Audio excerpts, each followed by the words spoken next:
Hai, selamat datang ke podcast Di Sebalik Kejayaan bersama Wiki Carol. Hari ini kita ada tetamu jemputan seorang lecturer.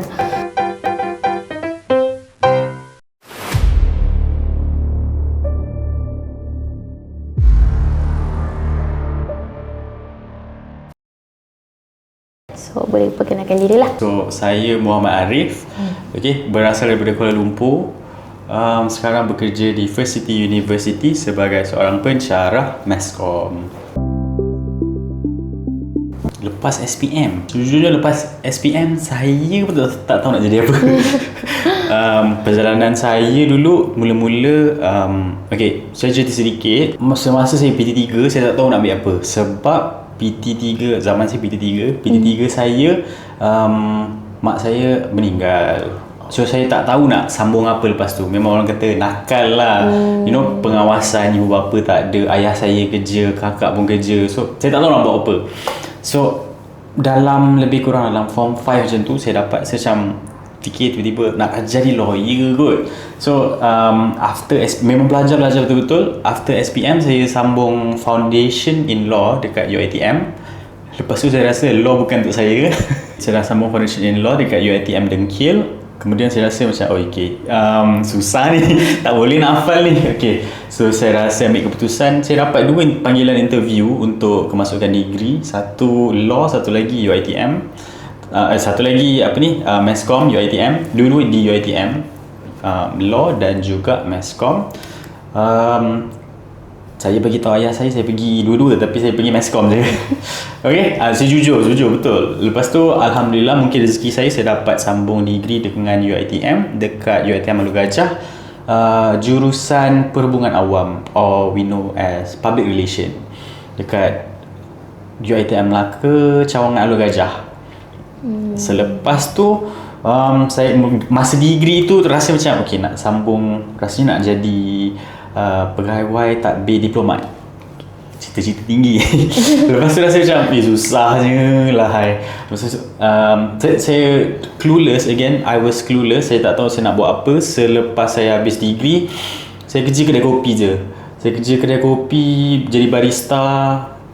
Jadilah kan, masa tu umur pun baru 22. So tiba-tiba rasa macam nak sambung masters lah. Sambung masters. Lepas dah sambung masters, rasa macam apa yang dulu yang saya buat tak best. So saya rasa masa belajar, ada sesetengah subjek tu sebenarnya boleh jadi seronok, tapi cara pengajaran mungkin berbeza dari satu orang ke orang yang lain.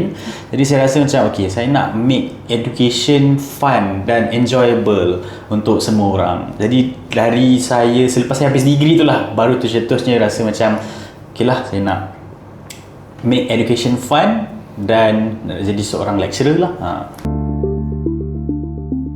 Pada saya hari tu, saya jenis hati duduk diam. So maksudnya daripada degree dulu saya dah start kerja. So sebab at that time memang semua orang akan cakap, alah, belajar ni tak penting. So lagi penting you ada pengalaman kerja berbanding pembelajaran. Pada saya, belajar penting, pembelajaran tu pun penting juga. If you don't have the knowledge, kalau you tak ada ilmu tentang sesuatu tu, you nak buat kerja tu pun jadi susah. Jadi pada saya adakan dua-dua. So bila orang kata macam, you tak ada pengalaman, tapi saya ada pengalaman kerja. You tak ada ilmu yang cukup lagi, tapi I ada sijil. At least, sekurang-kurangnya orang kata nak bersaing dengan ramai lagi orang kat luar sana tu, saya ada sedikit kelebihan. Walaupun tak banyak, mungkin ada sedikit. Jadi lepas saya sambung master tu, maksud saya tu daripada degree saya dah start kerja. Saya banyak buat marketing, content creation, buat video, fotografi, videografi. Orang kata yang macam-macam. Yang lagi-lagi kalau yang freelance, saya banyak buat fotografi, videografi dan juga content. Saya bekerja sebagai marketing juga. Lompat, cara saya mungkin salah, tapi macam mana nak kata, saya cepat bosan. Contoh dia macam, kalau saya bekerja dengan satu company, dia focusing on baju je, dia jual baju je. Selepas saya rasa 2-3 bulan, saya rasa macam bosan lah, cari peluang kerja lain pula, cari kita panggil bidang lain pula. So far sebelum saya nak pergi masuk lecturer tu memang saya banyak lompat daripada satu industri kepada satu industri yang lain. So there's no specific, kiranya tak ada spesifik. Contoh macam saya kena pergi UPSI dulu ke IPG untuk macam jadi cikgu kan, dia tak ada spesifik. Tapi usually apa yang orang lihat kalau nak tengok you as a lecturer, cara you mengajar, cara you share your knowledge. Masa-masa interview saya dapat tu lah, saya apply banyak tempat tapi ada yang reject, ada yang tadi yang memang diam saja, memang orang kata bukan rezeki saya. Tapi Alhamdulillah 2025 hujung tahun dapat panggilan interview. Ada a few stages of interview, orang kata interview macam kita sekarang ni, interview. Lepas tu ada interview tengok cara mengajar sesuai ke tidak ke, okey, kemudian baru dapat tahu dapat masuk ataupun tidak. Berapa bulan? Tak lama, dia bergantung kepada organisasi tersebut lah. Okay, mungkin satu college ke satu college yang lain atau universiti yang lain dia ada proses dia yang tersendiri. Kalau macam saya hari tu dalam masa sebulan saya dapat dah Alhamdulillah. Cuma orang kata kita mohon dapat rezeki, tak dapat tu bukan rezeki kita lah. Ada juga yang saya mohon awal tahun 2025 tapi hujung tahun 2025 tu baru dipanggil interview. Ada juga yang macam tu. So specifically saya tak tahu nak cakap. Dia bergantung kepada organisasi, college, university yang kita nak try mohon tu lah. First day mengajar. Pertama sekali saya takut lah. Bukan takut sebab apa, sebab dia ada macam nak kata, untuk kita sebagai pendidik, actually kita kena ada license daripada Kementerian Pengajian Tinggi. Okay, so kita perlu mohon lesen tersebut dulu. Dia akan tengok layak ke tak layak. Kalau layak, tengok jurusan apa yang kita mohon, kemudian baru dia akan approve. Dia ambil masa lebih kurang dalam, hari tu berapa, 2 minggu ke 1 bulan tak silap saya. Kita akan ada lesen. Dalam masa tempoh sebulan pertama tu pun akan sentiasa diawasi lah.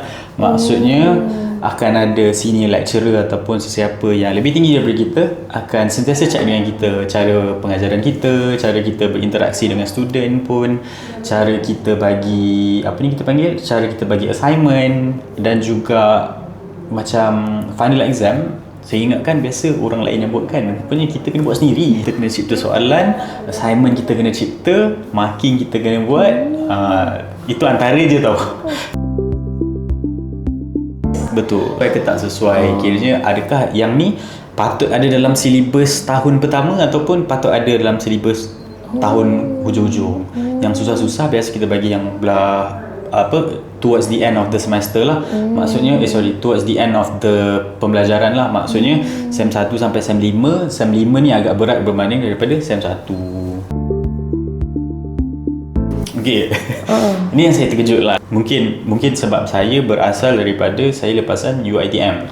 So macam mana nak kata, so bila saya masuk ke dalam, contoh saya adalah student SEM pertama, saya SEM 1, atas saya ada SEM 2, SEM 3, SEM 4, SEM 5, SEM 6 pun adalah, mungkin tengah intern dan sebagainya.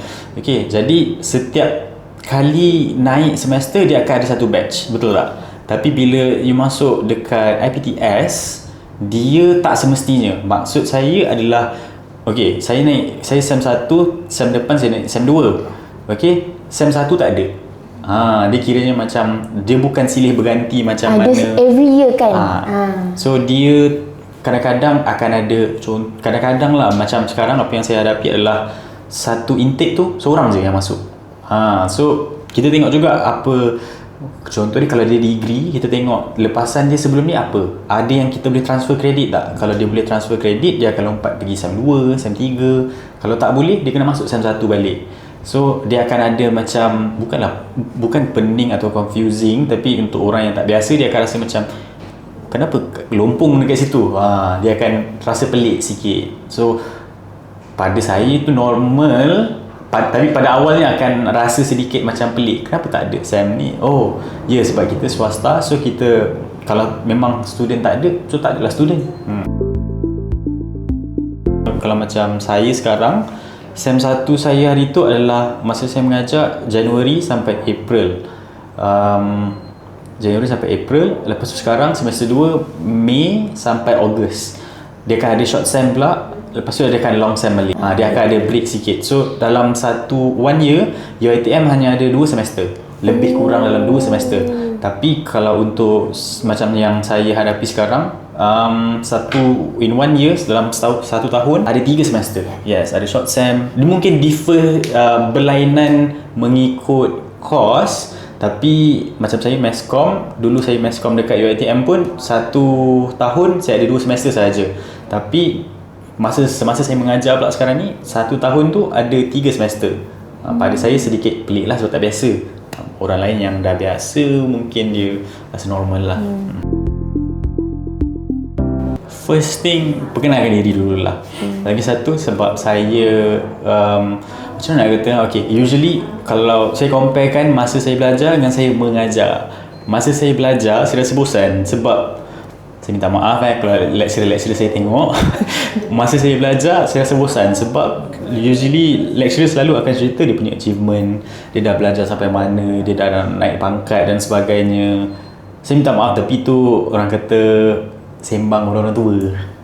Begitu. Dan saya, age gap saya dengan student tak begitu besar. So saya faham melalui seorang student tu macam mana, apa dia nak tahu, apa dia suka, apa dia tak suka. So first day saya tu saya just introduce diri saya, apa saya buat, okay.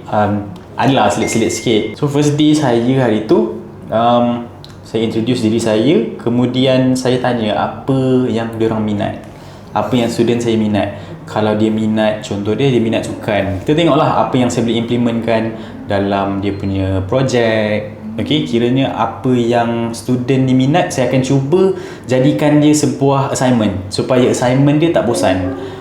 Kalau macam dulu saya sikit-sikit research macam bosan betul belajar buat research je. Saya nak belajar benda yang lain, saya nak hands on. Kebanyakannya student-student pun kata macam diorang suka something yang keluar daripada kelas, yang tak duduk dalam kelas, sikit-sikit belajar quiz. Ya, dia tak ada environment kelas lah. More dia lebih kepada contoh 3 minggu saya buat kelas, minggu keempat tu mungkin saya akan bagi macam aktiviti hands on, bawa student keluar, minta dia buat editing video ke sedikit. Kita bagi dia, we make it fun lah, kita buat dia lebih seronok. So first day tu saya dapatkan information dulu, kiranya apa yang saya boleh masukkan dalam assignment diorang yang bagi diorang minat untuk belajar. Satu adalah cara pengajaran lecturer tersebut. Okay, pada saya saya tak boleh expect lebih. Okay, mungkin saya dah belajar buat editing apa semua dah beberapa tahun lah. Saya tak boleh nak letak expectation, okay, habis sem ni you kena buat video macam ni, ataupun you kena buat lagi elok. Itu salah satu orang kata benda yang tak patut lah yang berlaku, sebab nanti student tu rasa minat nak belajar tu tak ada. So apa yang kita buat, kita boleh guide dia satu persatu. Okay, macam contoh dia, lagi-lagi semester ni student saya sangat-sangat sakit sebab sem ni lah ada dia kena buat design, sem ni lah dia kena edit video, sem ni lah dia kena buat podcast, sem ni lah dia kena buat vlog. Macam-macam tu dalam masa 1 semester sahaja. Jadi apa yang kita boleh buat, kiranya kita akan bimbing student tu dari segi contoh, okay, hari Isnin you just fokus edit poster sahaja. Okay, apa yang you kena belajar tentang nak edit poster, macam mana you nak edit gambar yang macam mana, colour combination yang macam mana yang sesuai, yang macam mana yang tak sesuai. Kemudian hari Jumaat, contoh dia hari ni, hari Jumaat you kena fokus on edit video. Macam mana you nak edit video, macam mana you nak buat color grading, macam mana you nak buat transition. Okay, so you jangan bagi student you terkapai-kapai. You kena selalu, orang kata student zaman sekarang ni manja. Yes and no. You kena guide, dalam masa yang sama you kena bagi kebebasan untuk diorang berkarya ataupun jadi kreatif. Okay, lagi-lagi macam sekarang most of them dah biasa dah. Daripada zaman sekolah dia dah start buat TikTok. Ada setengah tu student saya yang dah buat jadi streamer lah kan, yang lagi jadi streamer pun dah lagi atas daripada saya tu. Macam banyak experience awak ni. Jadi apa yang kita boleh buat, apa yang kita boleh buat adalah kita akan bimbing diorang and bagi tahu apa yang perlu buat, apa yang tak perlu buat, apa yang penting dan apa juga yang tak penting. So supaya dia tak rasa terbeban dan juga dia rasa lagi seronok lah. The most important thing adalah you jangan buat student tu rasa tak minat nak belajar, because ilmu tu macam mana nak kata, ilmu tu adalah sesuatu yang you kena ada untuk memudahkan urusan you sekarang dan juga di masa hadapan nanti. Ada, taklah banyak sebab mostly yang macam stres dan sebagainya, dia memang tak ada minat nak belajar. Datang semata-mata memang my mum ask me to take a certificate. Mak dia suruh dia ambil sijil. So dia datang semata-mata untuk datang sajalah. Dia bukanlah stres, tapi kita boleh nampak dan apa kita boleh buat adalah memang kita just bagi tahu dia, okay, you still kena buat. Kalau tak, you tak dapat sijil. Even kalau you buat the bare minimum, okay, memang orang kata daripada dia tak buat langsung, okay, a little effort is still an effort daripada you tak buat langsung. So at least you buat sesuatu, pada saya sudah mencukupi. Cuma you janganlah expect you dapat 4 flat kalau you buat kerja biasa-biasa je. Betul. So ada juga yang sangat-sangat stres. Lagi-lagi macam semester ni student intake yang baru ni agak, orang kata agak heavy, tapi Alhamdulillah diorang happy. Sebab ada kala kita orang bawa student keluar, bagi dia new experience, bagi dia rekod benda baru. So even though subjek semester tu stress, kita jadikan dia less stress lah. Orang kata bearable, yang boleh dihadapi oleh student-student ni. Contoh dia kiranya macam dia dah usaha tapi the outcome taklah begitu baik. So far tak ada lagi. So far kiranya sebab kita akan guide satu persatu, sangatlah hands on kan, membimbing betul. So far tak ada yang orang kata ketinggalan dan orang kata rasa macam left behind lah. Tak adalah yang bagi sampai rasa effort dia tu tak cukup. So far kita bagi, orang kata kita kena bersyukur dengan apa yang kita ada, dan kalau itu je yang termampu kita perlu terima saja. So far tak ada yang orang kata teruk sangat tu, tak ada lah. So far Alhamdulillah masih semua acceptable, yang okey lagi lah, tak adalah yang teruk sangat. So selalunya kalau dari segi pembahagian markah tu kan, so dia tengok subjek tu tersendirilah. Saya ambil contoh macam video editing lah. Video editing selalunya saya akan tengok cara penyusunan klip tu. Yes, cara penyusunan klip tu sesuai tak sesuai. Okay, dia punya jalan cerita ataupun we know it as storytelling, transition dia. Okay, sebab kita akan ada setiap kita panggil dia table 4. Table 4 ni adalah kiranya macam requirement of course tersebut. Maksudnya subjek, contoh subjek yang saya mengajar sekarang adalah media editing. By end of the semester, student kena tahu buat benda-benda yang berikut ni. Okay, so daripada sini saya akan tengok apa kriteria untuk bagi student lepas untuk semester ni. Kiranya bukanlah bare minimum, maksudnya okay, macam mana kita nak bahagikan student ni cemerlang, student ni good, excellent dan orang kata pass saja ataupun fail. Okay, so apa yang kita akan tengok dari segi effort lah. Salah satu dia adalah effort yang ditunjukkan lah.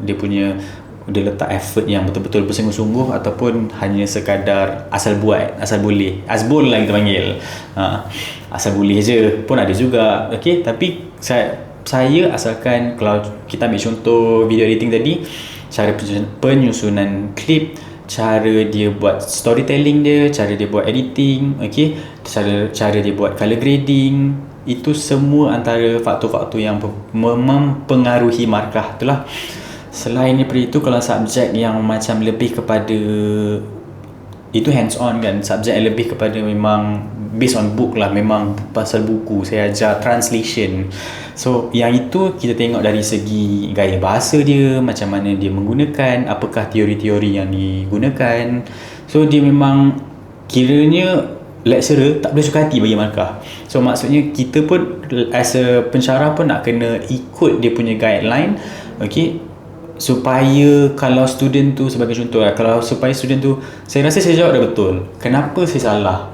So kita tak boleh argue benda tu. Maksudnya kita kena check balik. Kalau dia kata dia rasa dia betul, kita tengok apa, mungkin fahaman dia yang salah. Kalau fahaman dia yang salah, memang tak dapat markah lah. Mungkin cara fahaman dia tu lain, which is salah, so tak boleh bagi markah lah. Kalau cara fahaman dia tu macam seakan-akan betul, kita kena tengok juga, okay, adakah kita yang baca tak faham, kita bagi dekat second examiner pula. Second examiner, kalau dia faham, kita yang tak faham, mungkin the first lecturer yang menanda tu yang tak faham apa message yang disampaikan. Itu lagi satu fun fact, bukanlah fun fact pun, dia macam ini apa yang terjadi last semester lah, semester pertama saya. Okay, saya bagi contoh di dalam kelas. Saya bagi contoh dekat mereka yang macam contoh saya menyanyi na. Lepas tu time exam dia tulis na. Yang betul-betul sebab contoh tu memang na. So contoh dia bagi tu pun na. Okay, so pada kita macam apa benda kau tulis na pula ni. Tapi bila ingat balik, bila kita tanya dia macam itu sir, you yang cakap dalam kelas na. So macam I tulis je lah na sebab I tak ingat the whole word yang you sampaikan tu, I just tulis contoh lah. So maksudnya kalau secara logik akalnya student tu faham, cuma dia tak ingat kata depan tu yang the whole word yang wording tu dia tak ingat. Yes, dia tak ingat, cuma dia ingat contoh yang kita bagi tu. So kita pass kepada second examiner. Second examiner kata dia sepatutnya diberi markah sebab dia faham, cuma dia tak boleh nak explain. Contoh dia out of 3 marks probably dia boleh dapat 1. Okay, sebab dia tak dapat keywords, tak semestinya explanation dia tu salah. So kita kena consider, kita kena cuba bantu student, bukan kita nak jatuhkan student, tapi kita nak bantu student. So pembagian markah tu pada saya itulah dia, kita pun perlu mengikuti guideline yang sangat-sangat ketat. Kita ada first marker, second marker. Okay, kalau kita tak confident, selalunya memang kita akan bagi proses dia memang selepas first marker dah siap mark, memang akan bagi kepada second marker lah. Second marker akan check balik whether betul ataupun tak. Kalau ada penambahan akan ditukar, kalau tak ada penambahan result boleh stay lah. Ataupun ada yang juga yang kena tolak, tak boleh buat apa.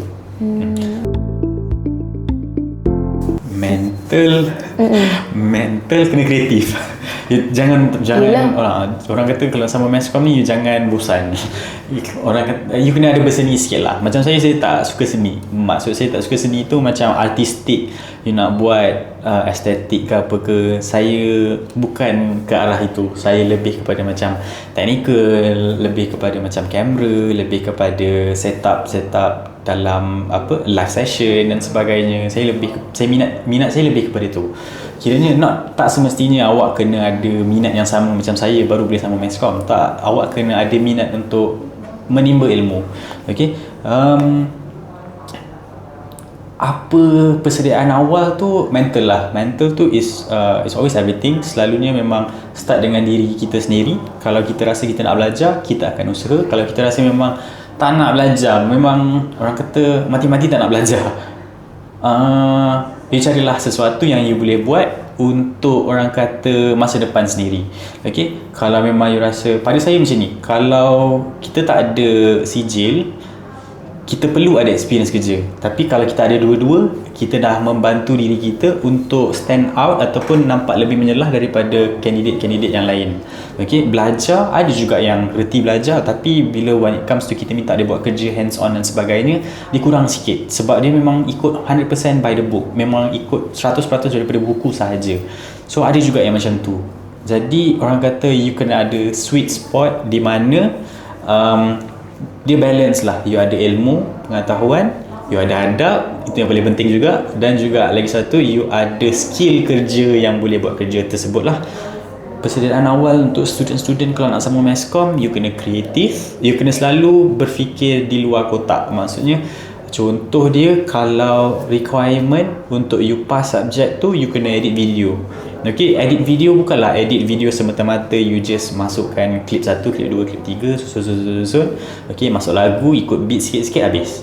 mungkin you boleh tambah dari segi macam color grading, you buat ada sound effect setiap kali transition dan sebagainya. Okay, dia itu creativity ni lagi satu dia luas. Kita tak boleh orang kata apa yang cantik pada orang lain tak semestinya cantik bagi kita. Jadi asalkan you ada niat nak belajar, should be okay. Niat itulah yang paling penting. Okay, so kalau macam saya di First City University, kita masuk kerja pukul 8 pagi, kemudian balik dalam pukul 5 petang. 5 petang. So 8 pagi 5 petang. So rutin saya bangun pagi, mandi subuh. Kalau awal lagi tu saya akan breakfast dulu dan sebagainya. Kalau ada kalanya macam terbangun lambat dan sebagainya. Okay, datang pergi kerja sampai kita face in, kita pakai Face ID, so kita akan scan. Kemudian first thing adalah saya akan duduk dengan saya punya program coordinator lah. Program coordinator saya ada 2 orang, 1 degree, 1 diploma. Kita akan tengok lah. Selalunya kalau first week saya just akan tanya berapa student kita ada, yang saya akan mengajar dan subjek apa. Kita akan tengok balik. Kalau selalunya day to day macam sekarang ni dah tengah-tengah semester, so selalunya saya akan bagi update lah. Student ni dia selalu datang lambat. Boleh tak apa yang nak kena buat dan sebagainya. Kalau ada student yang dah lama tak datang ke, kita selalu keep track lah. Kalau whether dia datang tak datang, dia bagi attention dalam kelas ataupun tidak. Bukan untuk orang kata, bukan untuk kita senang-senang je nak bagi surat warning letter atau sebagainya. Kita nak tengok apa yang kita boleh tolong lagi. What can we improve lagi lah. Seterusnya lepas kita dah masuk kerja pukul 8, tapi kelas pertama akan start pukul 9. So 9 dia 3 jam, 9 sampai 12, kemudian pukul 2 sampai 5. So mostly semester ni saya agak pack. So memang 9, 12 dan juga 2 sampai 5 tu selalunya memang akan penuh lah. Memang jadual saya memang penuh so far. Tengah hari lunch break macam biasa, pukul 2 start kelas balik, pukul 5 yang tu balik terus balik. So selalunya kalau hari-hari berikutnya yang lain-lain pula, selalunya pagi tu kita akan tengoklah sediakan material. Ada kalanya macam early of the semester kita akan busy dengan preparation untuk semester tersebut. Maksudnya macam kertas final exam, kertas dia punya mid test dan juga dia punya assignments, dia punya slide dan sebagainya. Tengah-tengah semester selalunya macam sekarang ni, apa yang kita nak buat, kita tak nak bagi student stress, kita buat event.